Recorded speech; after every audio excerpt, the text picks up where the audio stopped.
வணக்கம். இன்று தினம் ஒரு கதையில் அடுத்த குட்டி கதையோடு உங்களை சந்திக்க வந்துட்டேன். இன்றைக்கி கதையோட தலைப்பு ஒற்றை கால் நாரை. ஒரு ஊரில் ஒரு சமையல்காரன் வந்து அரசனுக்கு உணவு பரிமாறிட்டு இருந்தானா. அப்போ வந்து நாரையோட கறியை வந்து சமைச்சு பரிமாறினானா. அதில் வந்து ஒரே ஒரு தொடக்கறி தான் இருந்துச்சான்.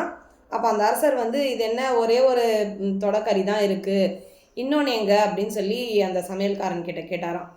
அப்போது அந்த சமையல்காரன் சொன்னானா, ஜன்னல் பக்கமாக காமிச்சு, அங்கே பாருங்கள் குளத்தில் ஒரு நாரை நின்றுட்டுருக்கு, அதுக்கு ஒத்த கால் தான் இருக்குது பாருங்கள் அப்படின்னு சொல்லிட்டு சொன்னானா. உடனே அரசர் வந்து என்ன பண்ணாராம், அவர் கையில் இருக்கிற ஒரு பொருள் எடுத்து அந்த ஜன்னல் பக்கமாக அந்த நாரையை நோக்கி எரிஞ்சாராம். அது வந்து அந்த இவர் போட்ட அந்த பொருள் அது மேலே பட்டு இன்னொரு காலை கீழே வச்சு 2 காலால் பறக்க ஆரம்பிச்சுதான்.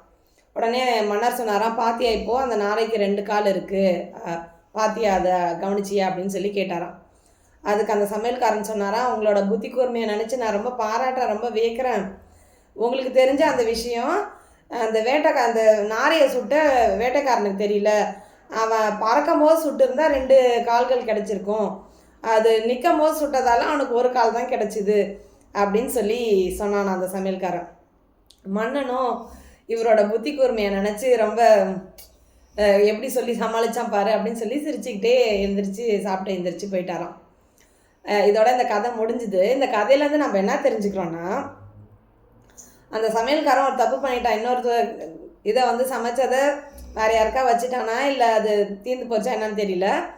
ஆனால் அதை வந்து எப்படி அந்த நாரைக்கே ஒத்த கால் தான் இருக்குது, நிற்கும் போது அவன் சுட்டுறதால ஒத்த கால் தான் இருந்துச்சு, பறக்கும் போது சுட்டுருந்தா 2 கால் கிடச்சிருக்கும் அப்படின்ற மாதிரி பேச்சு திறமையால் அந்த விஷயத்தை கடந்து வந்தான். அது மாதிரி உங்களுக்கு ப்ரெசன்ஸ் ஆஃப் மைண்ட் இருக்கணும். ப்ரெசன்ஸ் ஆஃப் மைண்ட் வச்சு அந்த ஒரு இக்கட்டான சூழ்நிலையை கடந்து அதை நல்லபடியாக அந்த விஷயத்தை கடந்து வரணுன்ற அந்த சாதுரியத்தை நீங்கள் இந்த கதையிலேருந்து கற்றுக்கணும்னு நான் நினைக்கிறேன். இந்த கதை உங்களுக்கு பிடிச்சிருக்குன்னு நினைக்கிறேன். நாளைக்கு இன்னொரு குட்டி கதையோட சந்திக்கிறேன். வாழ்க வளமுடன். நன்றி.